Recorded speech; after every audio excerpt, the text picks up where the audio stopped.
ለቤተ ክርስቲያን ጥቁር ቀን ማንም ያልጠበቀው ክስተት። ብፁዕ አባታችን እውነቱን አፈረጡት። ለነፍሴ ዋጋ እግሬ ነሽ፣ ለነፍሴ ዋጋ እግሬ ነሽ። ሰላም ሰላም ውድ የዩቲዩብ ተመልካቾቼ፣ ዛሬም ደግሞ በዩቲዩብ ቪዲዮ ወደ እናንተ ተመልሼ መጥቻለሁ። ሁሌም እንደምታደርጉት ይሄ ቪዲዮ የመረጃ ለብዙ ሰዎች እንዲደርስ ላይክ እና ሼር በማድረግ እንዲጀምሩ ስል በሉል እግዚአብሔር ስም ጠይቃለሁ። ወቅታዊና አዳዲስ መረጃ ሀገራችን ኢትዮጵያን ተዋሕዶ ሃይማኖታችን በተመለከተ ዛሬም ወቅታዊና አዳዲስ መረጃዎችን ወደ እናንተ ዝግጅታችንን ጨርሰን መተናል። እስከ መጨረሻው ድረስ ሰብስክራይብ ያደረጋችሁ የደወል ምልክቱን ጫናችሁ እንድታበረታቱን ስል በሉል እግዚአብሔር ስም ጠይቃለሁ። ዛሬም እንግዲህ እንደተለመደው ወቅታዊና አዳዲስ መረጃዎችን ይዘን ተመልሰን መተናል ማለት ነው። ቤተሰቦች ትናንትና በፓርላማው የተነሱ ስለ ቅድስት ቤተክርስቲያን እንደዚሁም ስለ ሀገራችን ጦርነት የተነሱ የተለያዩ ነገሮች አሉ። የዛሬ 3 ዓመት ስለ ቅድስት ቤተክርስቲያን አጥንታቸውን የከሰከሱ ደማቸውን ያፈሰሱ ኦርቶዶክሲያን ባለማዕተቦችን ሰማዕታትን የምንዘክርበት ቀን ነው ማለት ነው። በርከት ያሉ ቪዲዮዎች አሉ። እነሱን ተመልክተን እንምጣ። መጨረሻ ላይ ሐሳብ የምንሰጥበት ይሆናል። ወደ ቪዲዮቹ። ከ28000 በላይ ታቦት ውጭ ወጥቶ አድሮ በሰላም ተመልሷል። 28000 ታቦት ሚሊየንስ ከኋላ አስከትሎ ማለት ነው። አዲስ አበባ እኮ አይደለም፣ በድፍን ኢትዮጵያ። በቀደም ገና በሚሊዮን የሚቆጠር ሰው እንዳያችሁት ነጭ ለብሶ ነጭ መስሎ አክብሯል በየቦታው። መስቀል እንደዚህ ሆኖ እውነተኛ ሰላም እንዲመጣ ከተፈለገ መንግስት አፈንግጠው ከሚወጡ ታጣቂዎች ጋር ከመደራደር ለምንድን ነው ብዙ ጦር ሰራዊት ካላቸውና በአግባቡ ከተደራጁ ታጣቂዎች ጋር እውነተኛ ድርድር አድርገው ለሀገራችን ሰላም የማያጎናጽፈው? ይህንን የሰላም እጦት ለመቅረፍ በተደጋጋሚ ጊዜ የታጠቁ ኃይሎች መካከል እውነተኛ ድርድር እንዲደረግ፣ የፖለቲካና የህሊና እስረኞች እንዲፈቱ፣ የንጹሃን ጥቃት እንዲቆም ላለፉት 3 ዓመታት ወጥተናል። ሆኖም ምንም እንኳን መንግስት ቀደም ብሎ ከኦሮሚያ ታጣቂዎች ጋር በቅርቡ ደግሞ በአማራ ክልል ከሚንቀሳቀሱ የታጣቂ መሪዎች ጋር ድርድር አደረኩ ቢልም ምንም የተሻሻለ የሰላም ሁኔታ እንደሌለ ነዋሪዎች ይገልጻሉ። አፋብን ወይም አማራ ፋኖ ብሔራዊ ንቅናቄ የሚል መጠሪያ ያለው 15 አመራሮችን የያዘ ድርጅት አማራ ክልል ያሉ ታጣቂዎች መስርተናል እያሉ ባሉበት ወቅት መንግስት ደግሞ እነዚህ ኃይሎች ከድርድር አግደናቸዋል ከሚሏቸው ኃይሎች ጋር ድርድር ላይ መሆኑ ለሰላሙ ምን ያክል ይጠቅማል? አዲስ ከተመሰረተው አፋብን ተብሎ ከሚጠራው ድርጅት ጋር መንግስት ድርድር ጀምሯል ወይ? መንግስቶ ይኸው ሰላምን ሳያረጋግጥ በተደጋጋሚ የሚነሳውን በርካታ የልማት ጥያቄ፣ የወደብ ጥያቄ፣ ስኬታማ ምርጫና ሀገራዊ ምክክርስ እንዴት ሊያሳካ ይችላል? በኢትዮጵያ በ2018 ዓ.ም የኢኮኖሚ እድገት አፈጻጸሙ የላቀ እንደሆነና 10.2 በመቶ እድገት እንደሚጠበቅ በተላከልን ሪፖርት ተገልጿል። በርካታ አፈጻጸሞችም እዛ ውስጥ ተጠቅሰዋል። በሌላ በኩል የኢኮኖሚና ልማት ጥናት ምሁራን የኢትዮጵያ ኢኮኖሚ ከፍተኛ ፈተናዎች የተደቀነበት እንደሆነ ያብራራሉ። እንደ ማሳያም በአገሪቷ ያለው በጣም ከፍተኛ የዋጋ ንረት፣ በጣም ከፍተኛ የውጭ ዕዳ፣ ስር የሰደደ የውጭ ምንዛሬ እጥረት፣ በጣም ከፍተኛ የወጣቶች ስራ አጥነትና በእጅጉ ዝናብ ላይ ጥገኛ የሆነ ግብርና ይጠቀሳሉ። ከነዚህ የኢኮኖሚ ፈተናዎች የወጣት ስራ አጥነት ችግር ገዝፎ ይታያል። እንደሚታየው ከ30 ዓመት በታች ከሆኑትና የሀገራችንን ሕዝብ 70% ከሚሸፍኑት ወጣቶች ውስጥ 27% የሚሆኑት ስራ አጦች እንደሆኑ ጥናቶች ያመለክታሉ። ይህንን የወጣቶች ስራ አጥነት ቁጥር ለመቀነስ የተለያዩ የመፍትሄ ሀሳቦች ይሰነዘራሉ። ከነዚህ ውስጥም የመጀመሪያው በአንድ ወቅት ተነቃቅቶ የነበረው በአሁኑ ሰዓት በእጅጉ የተዳከመው ለወጣቶች ጥቃቅንና አነስተኛ ብድር ያለ ማስያዣ ወይም ኖን ኮላተራይዝድ ማይክሮ ሎን ነው። ሁለተኛ በርካታ የሰው ኃይል ሊያሰማሩ የሚችሉ ትላልቅ የመንግስት ፋብሪካዎች ናቸው። ይህም አዳዲስ የመንግስት ፋብሪካዎች የሉም፣ ያሉትም የመዳከምና ስራ የማቆም ነገር ይታያል። ሌላው የመሰረተ ልማት ግንባታዎች ማለትም መንገዶች ነው። አዳዲስ መንገዶች እንደሌሉ ይታወቃል። የነበሩት መንገዶችን በርካቶቹ ተቋርጠዋል። የባቡር መስመሮች አዲስ የባቡር መስመር ዝርጋታ የለም። የቤቶች ግንባታዎች ከፍተኛ ገቢ ላላቸው ብቻ ያተኮረ የቤቶች ግንባታዎች አብዛኛውን የመንግስት ሰራተኛና አነስተኛ የኑሮ ደረጃ የማይወክል የቤት ግንባታ ነው ያለው። የመስኖ ግድቦች ከዚህ በፊት የተጀመሩ የመስኖ ግድቦች በርካታዎቹ ተቋርጠዋል። በተለያየ የቴክኒክ ችግር ምክንያት ምንም አዳዲስ የመስኖ ግድቦችን ደግሞ አናይም። የኤሌክትሪክና የቴሌኮሙኒኬሽን ማስፋፊያዎችን ችግር አለባቸው።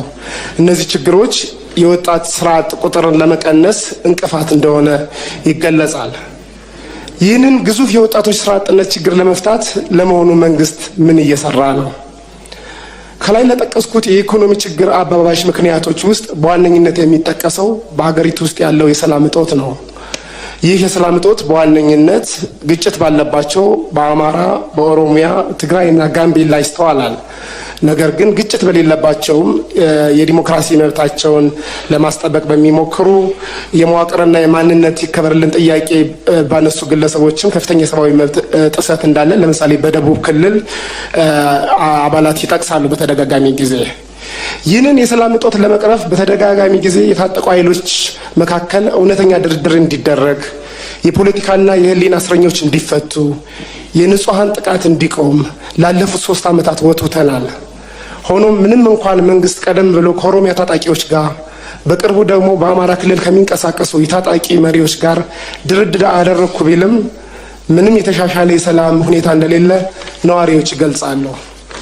አፋብን ወይም አማራ ፋኖ ብሔራዊ ንቅናቄ የሚል መጠሪያ ያለው 15 አመራሮችን የያዘ ድርጅት አማራ ክልል ያሉ ታጣቂዎች መስርተናል እያሉ ባሉበት ወቅት መንግስት ደግሞ እነዚህ ኃይሎች ከድርድር አግደናቸዋል ከሚሏቸው ኃይሎች ጋር ድርድር ላይ መሆኑ ለሰላሙ ምን ያክል ይጠቅማል? አዲስ ከተመሰረተው አፋብን ተብሎ ከሚጠራው ድርጅት ጋር መንግስት ድርድር ጀምሯል ወይ? እውነተኛ ሰላም እንዲመጣ ከተፈለገ መንግስት አፈንግጠው ከሚወጡ ታጣቂዎች ጋር ከመደራደር ለምንድን ነው ብዙ ጦር ሰራዊት ካላቸውና በአግባቡ ከተደራጁ ታጣቂዎች ጋር እውነተኛ ድርድር አድርገው ለሀገራችን ሰላም የማያጎናጽፈው? መንግስቶ የወስ ሰላምን ሳያረጋግጥ በተደጋጋሚ የሚነሳውን በርካታ የልማት ጥያቄ፣ የወደብ ጥያቄ፣ ስኬታማ ምርጫና ሀገራዊ ምክክርስ እንዴት ሊያሳካ ይችላል? አመሰግናለሁ። አረ ኢትዮጵያ፣ አረ አይነት ባህሪ የለሽም ነበረ አገሬ ኢትዮጵያ። አረ እስላም ክርስቲያን ሳንባባል ነው ነው። አረ በሕግ አምላክ ይህንን የሚያስከብር ስርዓተ መንግስት መኖር አለበት። አረ የታሪክ ያለህ እኔ ከእስላሞቹ ቤተክርስቲያን ሲሰራ በጅቡቲ ከእስላሞቹ ገንዘብ እየተቀበልኩኝ አባታችን እያለ ገንዘብ እየሰጠኝ ነው ቤተክርስቲያን ይሰራ። በሕግ አምላክ ይህን አይነት ባህሪ በኢትዮጵያ ታሪክ ውስጥ የለም። ይህንን የተበላሸ ኢትዮጵያውያን የማያውቁት ችግር ፈተና ደርሶባቸዋልና ይህንን መንግስት ዛሬም ሻሸመኔ ጥቁር ቀሌ ነች። በቅዱሳን በሰማዕታት ስም ልንለምናችሁ አልመጣንም። ኮፒ ሊንክ፣ ሼር፣ ሪፖስት እያደረጋችሁ ግዴታችሁን ተወጡ። የዛሬ 3 ዓመት አይደለ እንደዚህ ማቅ የለበስ ነው ካረግነው ጥቁር ልብስ በላይ ዛሬም ውስጣችን ጥቁር ነው። ቅድስት ቤተክርስቲያን እኮ በዚህ ሰዓት አዋጁን አውጃ መለከቱን ነፍታ ነጋሪቱን ጎስማ ከበሮን መታ እነዚህን ሰማዕታት ልታስባቸው ልዘክራቸው ይገባ ነበር። እነዚህ ሰማዕታት እኮ ልብሳቸውን፣ ጫማቸውን፣ ኑሮቸውን፣ ትዳራቸውን አይደለም ያጡት የሰጡት ለቅድስት ቤተክርስቲያን የሚሳሱላትን ውዲቷ ነፍሳቸውን ጭምር ነው የሰጡት። እነኛ ሰማዕታት በዛ ሰዓት ትዳር ልጆቻቸውን እናት አባቶቻቸውን አላሉ ግንባራቸውን ለጥይት አንገታቸውን ለካራና ለሰይፍ ነበር አሳልፈው የሰጡት።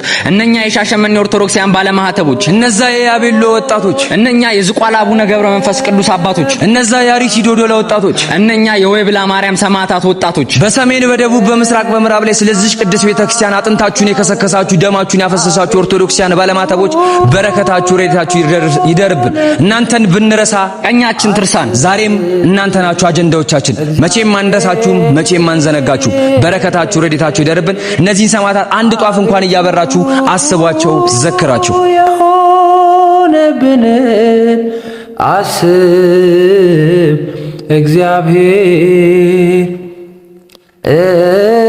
እንደዘራለው እኔም መሰክራለሁ እኔም እናገራለሁ። ልክ በዛሬዋ ቀን ጥር 27 ለቅድስት ቤተክርስቲያናችሁ ስትሉ ግንባርና አንገታችሁን አሳልፋችሁ የሰጣችሁ ሰማዕታት፣ የአባቶቻችሁን ትእዛዝ ተቀብላችሁ በአትሮኖስ ስር የተነጠፋችሁ ደማችሁን እንደ ውሃ ያፈሰሳችሁ ሰማዕታት፣ እናንተ የሻሸመኔ ኦርቶዶክሲያን ባለማተብ ሰማዕታት፣ ብንረሳችሁ ቀኛችን ትርሳን፣ ብንዘነጋችሁ እማምላክ ወላዲተ አምላክ ትዘንጋን። የቱን ጊዜ ነው እርሱት የምትሉን? የቱን ሰዓት ነው ኧረ ተውት አታስታውሱት የምትሉን? የምንዘነጋውም የምንረሳውም ሰዓትም ሆነ ጊዜ የለንም። ምክንያቱም በአትሮኖስ ስር የተነጠፈው ወንድሜ ነው። አውደ ምሕረት ላይ ባፏና ባፍንጫ ደም እየፈሰሳት የነበረችው እህቴ ነች። የቱንም ጊዜ አንረሳውም፣ የቱንም ጊዜ አንዘነጋውም። በሰሜን፣ በደቡብ፣ በምስራቅ፣ በምዕራብ ላይ ስለዚህ ቅድስት ቤተክርስቲያን አጥንታችሁን የከሰከሳችሁ ደማችሁን ያፈሰሳችሁ ሰማዕታት ረድኤታችሁ በረከታችሁ ይደርብን። እነዚህን ሰማዕታት አንድ ጧፍና አንድ ሻማ እንኳን በማብራት እንዘክራቸው፣ እናስባቸው። ኮፒ ሊንክ፣ ሼር፣ ሪፖስት እያደረጋችሁ ይህንን ቪዲዮ ለሻሸመኔ ለያቤሎ ወጣቶች አድርሱልን።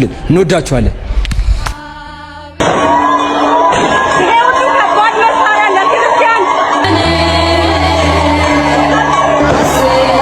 በመቀጠል የተከበሩ ዶክተር ደሳለኝ ጫኔ። አመሰግናለሁ። የተከበሩ አፈ ጉባኤ፣ ክቡር ጠቅላይ ሚኒስትሩንም ለጊዜያቸው ማመስገን ፈልጋለሁ። ጥያቄን እንደሚከተለው በንባብ አቀርባለሁ። ሀገራችን ዛሬ ያጋጠሟት ውስብስብ ችግሮች፣ ተግዳሮቶችና ስጋቶች ፖለቲካ ወለድ ሲሆኑ መፍትሄያቸውም ፖለቲካዊ እንጂ የጠመንጃ አፈሙዝ ሊሆን አይገባም። በድህነት አዙሪት ውስጥ የኖረች ሀገር ባለፉት 7 የብልጽግና አገዛዝ ዓመታት ደግሞ በእንቅርት ላይ ጆሮ ደግፍ እንዲሉ ለከፋ የጸጥታና የደህንነት ቀውስ አዙሪት ሳይክል ኦፍ ሴኩሪቲ ክራይሲስ እንዲሁም ማባሪያ የሌላቸው አውዳሚ እርስ በርስ ጦርነቶች ውስጥ አስገብቷታል። ኢህአዴግ አምባገነናዊ ልማታዊ አገዛዝ ነበር። ወደ ብልጽግና ያደረገው መለወጥ ወይም ሜታሞርፊስ ደግሞ የሙሉ ጊዜ ጦረኛና እልቂት ጠማቂ አገዛዝ እንዲሆን አድርጎታል። በመደማመጥና ሰጥቶ መቀበል መርህ ላይ ተመስርተን አገራዊ ልዩነቶችን በማጥበብ ሁሉን አካታች ወደሆነ ማህበረሰባዊ መግባባትና ፖለቲካዊ ስምምነት ወይም ፖለቲካል ሴትልመንት ከማምራት ይልቅ ብልጽግና ፓርቲ በሚከተለው ጠቅላይ አገዛዝ ወይም ቶታሊታሪያን ሊደርሺፕ ምክንያት ሰላም ከራቀን ተራረም። ባለፉት 6 ዓመታት በኦሮሚያ፣ በትግራይ፣ አማራና አፋር ዛሬም ድረስ ደግሞ በአማራና በኦሮሚያ ክልሎች በቀጠለው ጦርነት የደሃ አርሶ አደርና ከተሜው ልጆች በሁሉም በኩል እንደ ቅጠል እየረገፉ ነው። ማቆሚያ በታጣላቸው የእርስ በርስ ጦርነቶች በትሪሊየን የሚቆጠር የሀገር ሀብት ንብረት እየወደመ እንደሆነ የጠቅላይ ሚኒስትሩ የኢኮኖሚ አማካሪ ቡድን በሰራው ኢኮኖሚ ዋይድ ኢስቲሜሽን ኦፍ ዘ ኖርዘርን ኢትዮጵያን ዋር ዳሜጅ የሚል ጥናት በአንድ ዓለም አቀፍ ኮንፈረንስ ላይ ቀርቦ የሰሜን ኢትዮጵያ የጦርነት ያደረሰው ጉዳት ግምቱ 32 ቢሊዮን ዶላር እንደሚጠጋ ተተምኗል። እንዲሁም የዓለም ባንክ በ2022 ኢትዮጵያ ዳሜጅ ኤንድ ኒድስ አሰስመንት ብሎ ባወጣው ሪፖርትም በሰሜን ኢትዮጵያ ጦርነት የደረሰው ጉዳት ግምት 28 ቢሊዮን ዶላር ያደርሰዋል። አማካይ ግምቱ 30 ቢሊዮን ዶላር ነው ማለት ነው። ባለፉት 6 ዓመታት እስከ ዛሬ ድረስ ደግሞ በአማራ፣ በኦሮሚያ፣ በቤንሻንጉል ጉሙዝ፣ በደቡብ ጋምቤላ፣ አፋርና ሶማሌ ክልሎች እየተካሄዱ ያሉ ጦርነቶችና የእርስ በርስ ግጭቶች የጉዳት ግምት ከሰሜኑ ጦርነት ጋር እኩል አድርገን 30 ቢሊዮን ዶላር ምሁራዊ ግምት ብንወስድ ጠቅላላ ግምቱ ወደ 60 ቢሊዮን ዶላር ወይም በሰሞኑ የባንክ ምንዛሬ በ130 ብር ሲሰላ 7.8 ትሪሊየን ብር ገደማ ነው። በዘንድሮ በጀት ልክ ቢሰላ ደግሞ በቀጣይ 8 ዓመታት የሀገራችን በጀት የሚሆን ሀብትና ንብረት በጦርነቶችና ግጭቶች አውድመን እንዲሁም በሚሊዮን የሚቆጠሩ ወጣቶችን ጭድ አድርገን ዛሬም የጦርነት ነጋሪት እየጎሰምን ቀጥለናል። የዚህ የእርስ በርስ መጠፋፋት ጉዞ ውጤትም የተባበሩት መንግስታት የልማት ፕሮግራም ባወጣው የ2024 ግሎባል መልታይ ዳይሜንሽናል ፖቨርቲ ኢንዴክስ ፖቨርቲ አሚድ ኮንፍሊክት ሪፖርት እንዳመላከተው 72 በመቶ ወይም 86 ሚሊዮን ኢትዮጵያውያን በድህነት እንደሚኖሩ ይፋ አድርጓል። የውጭ ምንዛሬ ለውጡንና የኮሪደር ስራ ተያይዞ መኖሪያና የንግድ ቤታቸው የፈረሰባቸው በመቶ ሺዎች የሚቆጠሩ ችግር ላይ የወደቁ ዜጎችም አሉ። ከቅርብ ጊዜ ወዲህ ደግሞ እንኳን ከኑሮ መሰረታቸው የተነቀሉት ይቅርና ስራ ሰርተው በላባቸው የሚኖሩ ቪዲዮን እንደተመለከታችሁ ነው። በሀገራችን በተደረጉ ጦርነቶች እንደዚህ ቅዱስ ቤተክርስቲያን የተጎዳም የፈረሰም የለም ማለት ነው። ኦርቶዶክሳውያን ባለማተቦች ሁሉንም የምታውቁት ነገር ነው። በሰሜን በኩል የተደረገው ጦርነት እንግዲህ ብዙ ውድመት እንዳስከተለ ብዙ አብያተ ክርስቲያኖችን ብዙ አባቶችን እንደሞቱብን ሁላችሁም የምታስታውሱት ነው ብዬ አስባለሁ። ይሄ ነገር እንግዲህ በፓርላማው ተነስቶ እንደነበረም ተመልክተናል ማለት ነው። እግዚአብሔር አምላክ ለኛ ለኦርቶዶክሳውያን ደጉን ጊዜ ያምጣልን ነው ማለት የምንችለው። ሌላ ምንም ማድረግ አንችልም። ከእግዚአብሔር በታች እንግዲህ የሚጠብቀን ምንም ኃይል እንደሌለ እየተመለከትን እንገኛለን። በዚያት እግዚአብሔር አምላክ ደጉን ጊዜ ለኦርቶዶክሳውያን ባለማተቦች ያምጣልን። አዎ እናውቃለን፣ ሁሌም እንደምናገረው ዛሬ አርብ ነው። ነገር ግን እሁድ መምጣቱ አይቀርም፣ ትንሳኤ መምጣቱ አይቀርም፣ የእግዚአብሔር ምሕረቱ መምጣቱ አይቀርም ማለት ነው። እግዚአብሔር አምላክ ሀገራችን ኢትዮጵያንም ተዋሕዶ ሃይማኖታችንን ይጠብቅልን ለማለት ፈልጋለሁ።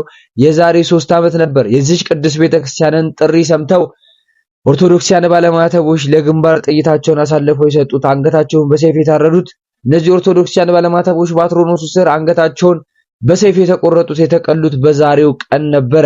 እነዛ የሻሸመኔ ወጣቶች፣ እነዛ የያቤሎ ወጣቶች፣ እነዛ ወለተ ዮሐንስ ወጣቶች በዛሬው ቀን ነበር በሰሜን በደቡብ በምስራቅ በምዕራብ ላይ የሚገኙ ኦርቶዶክሳውያን ባለማተቦች ልባቸው የተሰበረው እንደዚህ ማቅ ለብሰው ስለ ቅድስት ቤተክርስቲያን ሲያለቅሱ ሲያነቡ እስከ ደም ድረስ መስዋዕትነት ሲከፍሉ የነበረው የዛሬ 3 ዓመት ነበር። እነዚህ ኦርቶዶክሳውያን ባለማተቦች ግን አሁን ላይ እየተደረገ ያለው በገደሏቸው አባት እንዲባረኩ እየተደረጉ ይገኛሉ። የሻሸመኔ ኦርቶዶክሳውያን ከመሞታቸው በላይ ቤተሰባቸውን በእሳት እያሳዘነ እያሳመመ ያለው ባስገደሏቸው በገደሏቸው አባቶች እየተባረኩ መሆናቸው ዛሬም ድረስ ጥቁር ጠባሳ ጥሎባቸው እያለፈ ይገኛል። በሰሜን በደቡብ በምስራቅ በምዕራብ ላይ ስለዚህ ቅዱስ ቤተክርስቲያን አጥንታችሁን የከሰከሳችሁ ደማችሁን ያፈሰሳችሁ ኦርቶዶክሳውያን ባለማተቦች ሰማዕታት ረድኤታቸው በረከታቸው ይደርብን። ቅዱስ ቤተክርስቲያን እኮ በዚህ ሰዓት እነዚህን ሰማዕታት ልታስባቸው ልዘክራቸው አዋጁን አውጃ መለከቱን ነፍታ ነጋሪቱን ጎስባ እነዚህን ኦርቶዶክሳውያን ባለማተቦች ልታስባቸው ልዘክራቸው ይገባል። የነዚህ ሰማዕታት እኮ ውለታ እኮ በጣም ብዙ ነው። ቅዱስ ቤተክርስቲያናቸው በጠራቻቸው ሰዓት የእናትና የአባቶቻቸውን የቤተሰቦቻቸውን ሐሳብ ሳያዳምጡ የቅድስት ቤተክርስቲያን ደውል ነው ቅድስት ቤተክርስቲያን ችግር ውስጥ ነሽ ብለው ከራሳቸው ችግር በላይ የቅድስት ቤተክርስቲያንን ችግር አስቀድመው እንግዲህ አንገታቸውን ለሰይፍ አሳልፈው የሰጡ ዛሬ 3ኛ ዓመታቸው ተቆጥሯል ማለት ነው። ጥር 27 ቀን እንግዲህ ስለ ቅድስት ቤተክርስቲያን የሞታችሁ የተገደላችሁ ኦርቶዶክሳውያን ባለማተቦች ሰማዕታት ረድኤታችሁ በረከታቸው ይደርብን። እነዚህ ሰማዕታት ልብሳቸውን፣ ጫማቸውን፣ ገንዘባቸውን፣ ንብረታቸውን፣ ጌጣቸውን አይደለም የሚሰጡት የሚሳሱላትን ውዲቷ ነፍሳቸውን ነው። ከማንም በላይ የሚሳሱላትን ለቅድስት ቤተክርስቲያን እንግዲህ ራሳቸውን አሳልፈው ሰጥተዋል። እነዚህን ሰማዕታት እንግዲህ ቅድስት ቤተክርስቲያን በይፋ አዋጅ አውጃ ባዘክራቸው ነገር ግን እኛ እናስባቸዋለን፣ እንዘክራቸዋለን። ዛሬም ድረስ አጀንዳችን ሻሸመኔ ኦርቶዶክሳውያን ባለማተቦች ናቸው። በሰሜን በደቡብ በምስራቅ በምዕራብ ላይ ብዙ ኦርቶዶክሳውያን ባለማተቦች እየሞቱ ነው፣ እየተገደሉ ነው። የሰማዕታቶቹ ረድኤታቸው በረከታቸው ይደርብን። ዛሬም ድረስ እያሳሰበን ያለው የኦርቶዶክሳውያን ባለማተቦች መሞት ነው። ዛሬም ድረስ እያሳሰበን እያስጨነቀን ያለው የቅድስት ቤተክርስቲያን አጥሯ ይዞቷ መነካቱ ነው። ዛሬም ድረስ እያሳሰበን ያለው ገዳም ብለው ወጥተው ኦርቶዶክሳውያን ባለማተቦች በሰላም ወጥተው በሰላም አለመመለሳቸው ነው። ዛሬም ድረስ እያሳሰበን ያለው በየገዳማቱ ኦርቶዶክሳውያን ባለማተቦች አባቶችን ጨምሮ በሰይፍ መታረዳቸው ነው። ባልታወቀ ኃይል እየተባለ መገደላቸው ነው። ዛሬም ድረስ ቅድስት ቤተክርስቲያን በሰሜን በደቡብ በምስራቅ በምዕራብ ላይ እንደ ችቦ መንደዷ ዛሬም ድረስ ልባችንን እያቆሰሉ ይገኛሉ። ነገር ግን እንደዚህ እንደ ጨለማ አይቀርም፣ ነገ መንጋቱ አይቀርም። ዛሬ አርብ ላይ ብንሆንም ነገር ግን እሁድ መምጣቱ እንደማይቀር እየተመለከትን እንገኛለን። ሰማዕታት እንጂ አንቆጥርም ሬሳ አምነው የሞቱትን ስለማንረሳ እንደሚታረድ በግ እንዲሁ ዝም ያልነው ልብሳችንን ሸጠን ሰይፍ እንዳንገዛ ነው።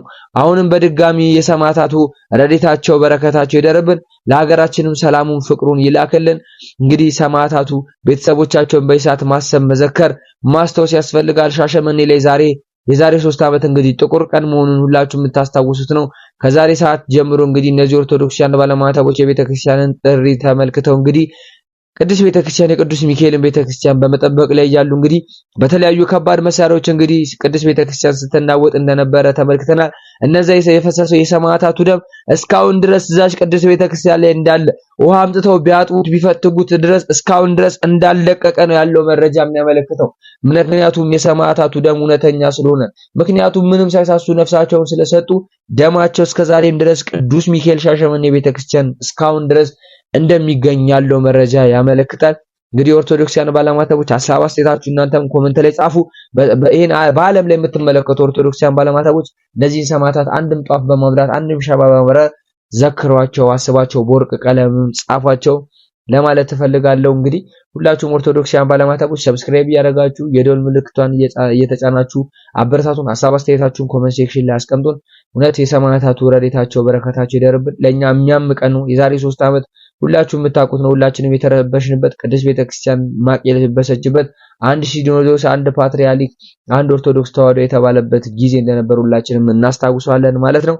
ሁላችሁንም ወዳችኋለሁ። እግዚአብሔር አምላክ ሁላችንም ይጠብቀን። ሀገራችን ኢትዮጵያን መሃሏን ገነት ዳሯን እሳት አድርጎ ይጠብቅልን። በቀጣዩ ወቅትና አዳዲስ መረጃ እስክንገናኝ ድረስ ሰላም ቆዩ። ሰብስክራይብ እያደረጋችሁ የደወል ምልክቱን መጫናችሁን አትርሱ። የሰማዕታቱ ረድኤታቸው በረከታቸው ይደርብን። ቆየ